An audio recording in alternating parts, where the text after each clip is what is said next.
Hey everyone, this is Rob, and welcome back to Frontline Mindset. Today's episode is personal. It's not about tactics, tools, or even leadership strategy. It's about the weight we carry as first responders, as leaders, and as human beings. I want to talk about grief, burnout, and the kind of reflection that hits you not in the firehouse, but in the quiet moments afterwards. Lately, I've been feeling stress creeping back into my life.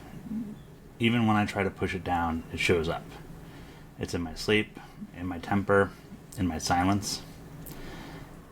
Being in this position as a deputy chief means you're expected to have it all together. Any of my friends and anybody who knows me, and I'm telling you, I don't always have it together. And if I'm being honest, this year, it's been a lot.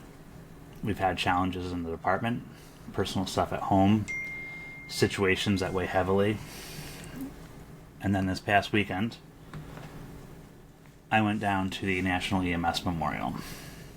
I was there for my cousin, Ian Cooperstein. Ian was added to the wall for his line of duty death from COVID-19 in 2021. He was working as an EMT for a mobile medic. He took care of a patient who had a bad strain of COVID, and even though Ian had been vaccinated and whatnot, he ended up contracting COVID, and unfortunately it took him. So standing there, I felt everything hit me all at once. See, Ian's loss isn't the only one that I carry. This time of year, especially in July, it's rough for me because my cousin Jimmy, who I was incredibly close with, he was like a brother, passed away almost 20 years ago. And every year, around the anniversary of his death, I find myself getting quiet, distant. Sometimes I get angry, or I'm just like a live wire. We often say that grief is like a wave, but in this job, we don't always get to stop and feel it.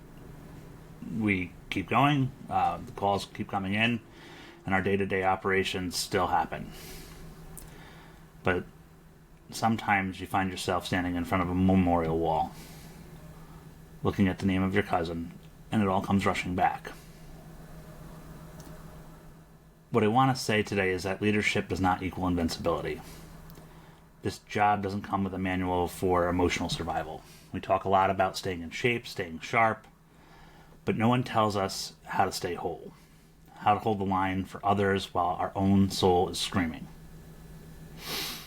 There's an image that comes to mind, and it's me standing in the mirror this past weekend in a hotel room in D.C., just looking at myself.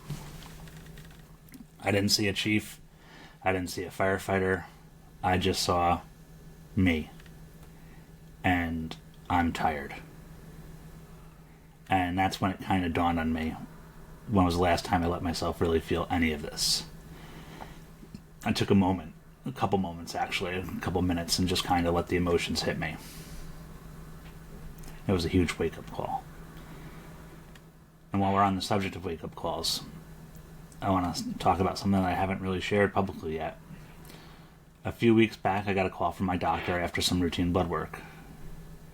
And the words kind of hit me hard. I didn't expect it, but I was tested, and my A1C, or AOC1, A1C, whatever it was, came up that I was pre-diabetic. Now, I'm on the lower end of that scale, but still there's no such thing as a mild wake-up call when it comes to your health. I've spent my whole life taking care of everyone else, running calls, working long shifts, showing up for the crew. But somewhere along the line, especially in the past year, I stopped taking care of myself. Or at the very least, I stopped prioritizing it. Stress, poor sleep, firehouse food, constantly being on, it all adds up. Especially in positions like the leadership positions that I'm finding myself in now, where you're on call 24 hours a day, 7 days a week. If I'm in the state of New York, and even when you're not here, you're still on call. You're still answering questions, emails. You're looking at your phone. You're wondering what's happening.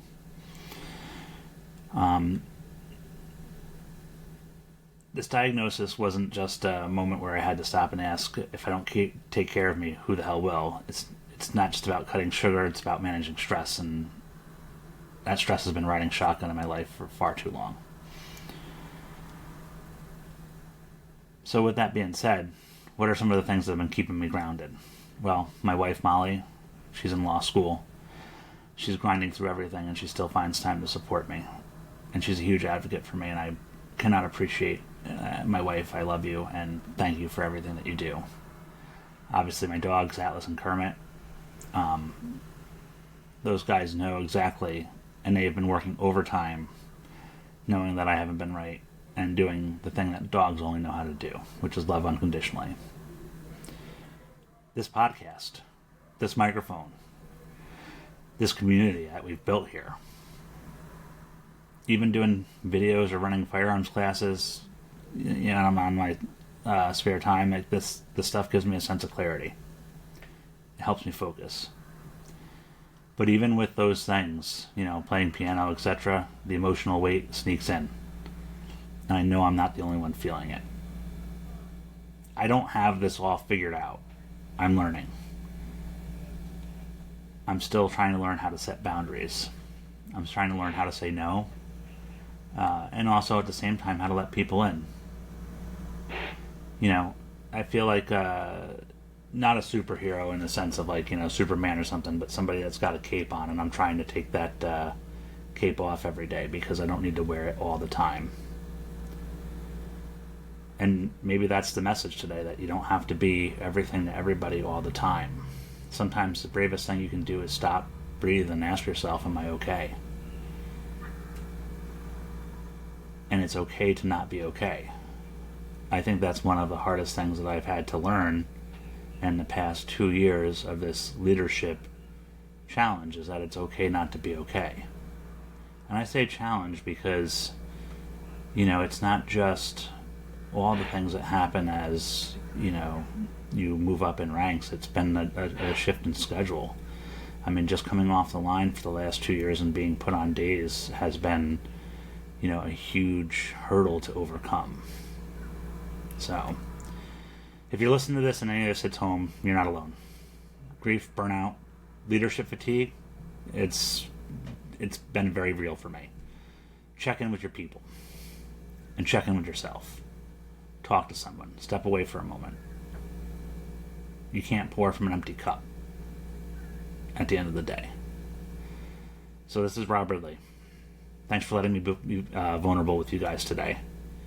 I want you to take care of yourselves, and we'll catch up with next time on Frontline Mindset.